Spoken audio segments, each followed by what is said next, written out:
Ane bollicha saaqe waalicha siitu naaf dhufe Yesuus duuti koo nafe. Ane bollicha saaqe waalicha siitu naaf dhufe Yesuus duuti koo nafe. Amen amen siitu naaf dhufe. Amen amen duuti koo nafe. Amen amen siitu naaf dhufe. Amen amen duuti koo nafe.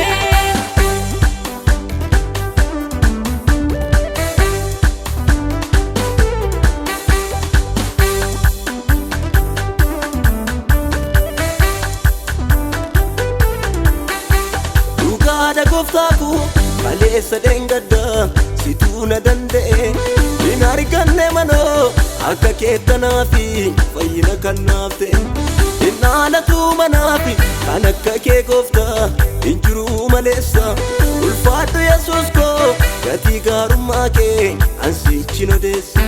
Dugaada gooftaku kaleessa dengadda situ na danda'e hin arganne manoo akka keettanaafi fayyina kannaaf ta'e hin haalatu manaafi kan akka kee gooftaa hin jiru maleessa ulfaadhu Yesuus koo gatii gaarummaa kee ansiichin odeessa.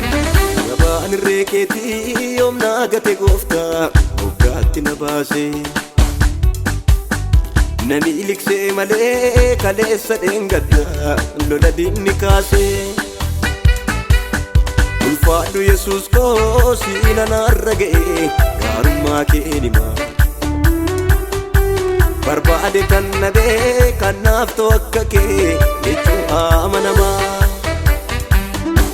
Barbaade kan na bee kan naaf ta'u akka kee jechuu amanamaa. Barbaade kan na bee kan naaf ta'u akka kee jechuu amanamaa. Barbaade kan na bee kan naaf ta'u akka kee jechuu amanamaa. Barbaade kan na bee kan naaf ta'u akka kee jechuu amanamaa.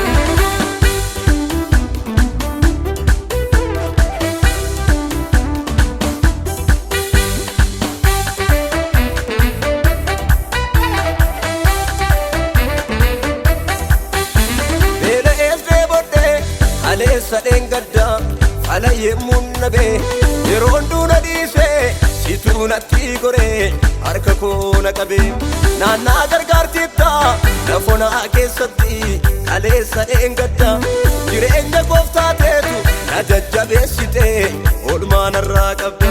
Beela'ee deebodhee waa'ee kootiif Yesuus fala yemmuun nabee yeroon duuna dhiisee situu natti goree harka koo na qabee naannaa gargaartitta lafonaa keessatti kaleessa dheengadda jireenya gooftaa teetu na jajjabeessitee oolmaa narraa qabda.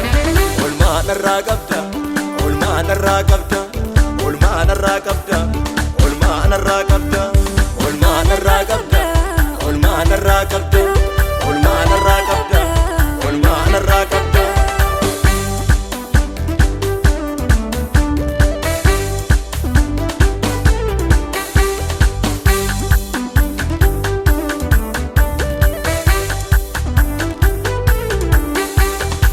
Koof qoricha barbaade tan na bee kan naa ta'u akka kee jechuu amanamaa. Akki koo mo'icha barbaade tan na bee kan naaf ta'u akka kee jechuu amanamaa. Beekamtii dhugaa koo barbaade tan na bee kan naaf ta'u akka kee jechuu amanamaa. Naaf jaallatamaa koo barbaade